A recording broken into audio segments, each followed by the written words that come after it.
Hello everyone! Welcome to Aishmeta Vlog Yarn.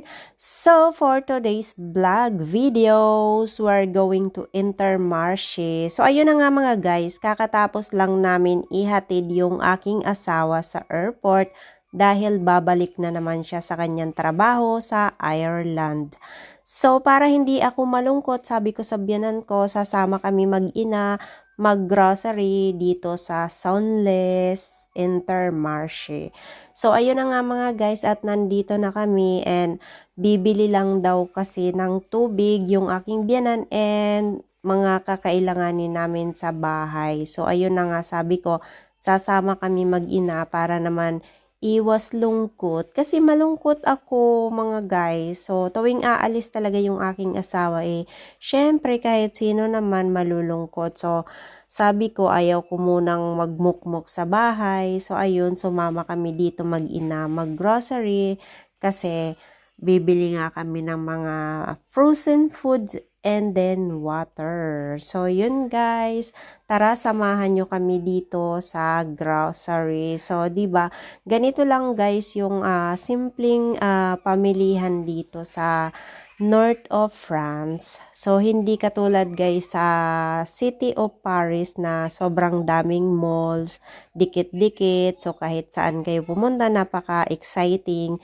Dito guys, ito lang yung Intermarché. So, every dito, village, may mga sariling Intermarché or may mga parang pure gold na grocery. Pero never silang magkaroon ng second hand like I always said, wala silang second floor. Always ground floor lang sila. So every village may mga grocery. So ayan guys, so ganito yung itsura niya. And napansin ko lang ngayong araw, sobrang yung mga kundati is maraming paninda yung grocery na to. Pero ngayon, di ko alam kung bakit nagkakaubusan sila. Para bang yung parang malapit yung Christmas, mga ganun sa atin, di ba nagkakaubusan ng stock. So, napapansin ko sa every yung lalagyan ng mga paninda is parang almost empty. Tingnan nyo to, last day galing kami dito ng aking asawa. So, punong-puno yan. Tapos, ayan, ang itsura ngayon, ganyan na. Yung mga yogurt o yogurt, ganyan. So, almost empty. So, hindi ko alam kung bakit almost empty sila. So, ayun na nga, nagpipili yung aking biyanan ng mga usually na niluluto namin sa bahay, mga guys. So, ganyan. And sobrang kung ako lang talaga yung masusunod mga guys, talagang mas matipid ako. Pipili talaga lang ako ng rice, egg, and chicken, and pork, and vegetables. Sila kasi guys, mahilig sila sa mga ganito, yung mga ham na ganyan, preservative. Pero I think naman na yung mga preservative foods nila dito is healthy, almost healthy. Kasi may mga level sila, yung parang A, B, C, D, E, hanggang doon lang sila. So, di ba guys, pansin nyo, yung mga nakatira na rin dito sa France, siguro, naiintindihan yung ibig kong sabihin. Kasi, yung mga frozen foods nila, minsan is fresh, bago nila i-preservative. Yung para bang yung ifo-frozen. Kasi, 'di ba alam natin na laging minsan winter dito, so kailangan nilang i-froze yung mga foods tulad na lang ng vegetables. So ayan, tinuro ko sa biyanan ko yung favorite ko na chicken roti. Ayan, kumuha siya ng isa. So buti na lang, alam nyo ba na minsan pag sinasabi ko na gusto ko yung ganitong pagkain, buti pa yung aking biyanan na lalaki, binibili niya pag siya yung kasama ko.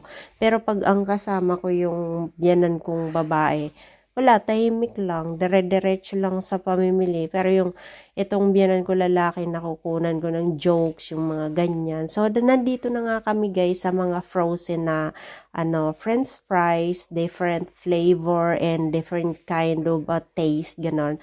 Flavor na nga yun, guys. So, ayan. Dito kami, ito yung malimit naming lutuin sa bahay. Ito yung mga frozen food na to. Ayan, mga guys.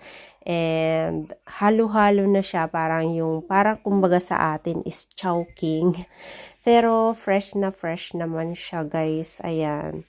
So, yung favorite ko rin dito, yung laging pinapainit is yung kuskus.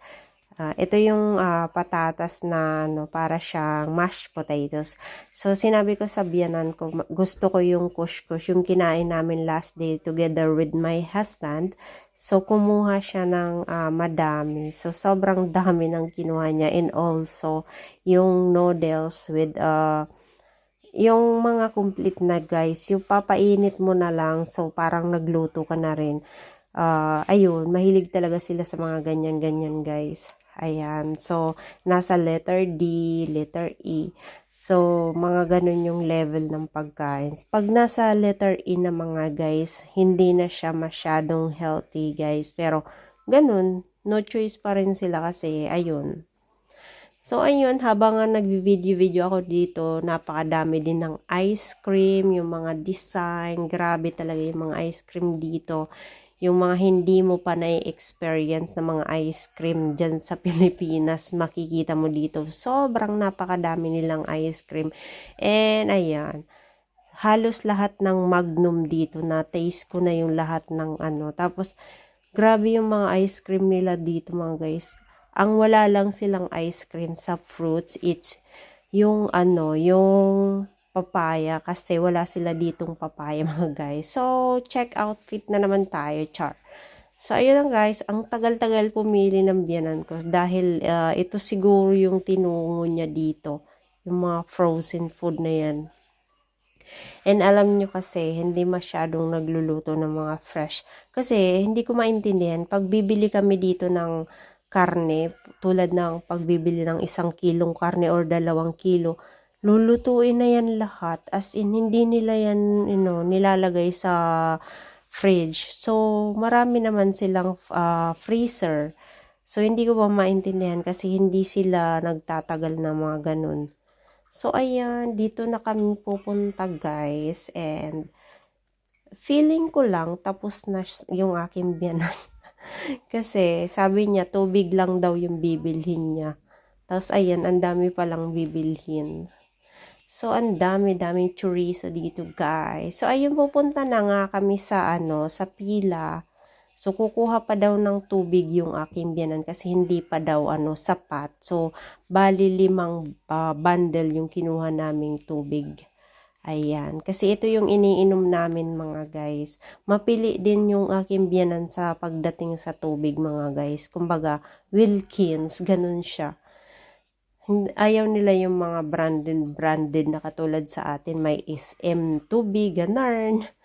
So, ayun na nga, mga guys. Ayun, hanggang dito na lang. And magbabayad na kami.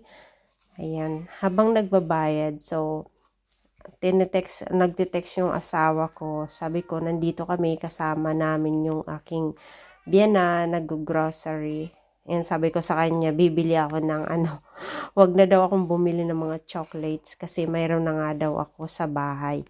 So, ayun, iniwanan niya kasi ako ng pera. So, hindi ko naman gagastuhin yun, mga guys, kasi may pagkain naman dito na binili ng aking biyanan.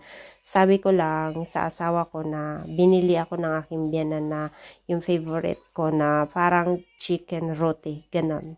So, ito na mga guys, yung napamili namin.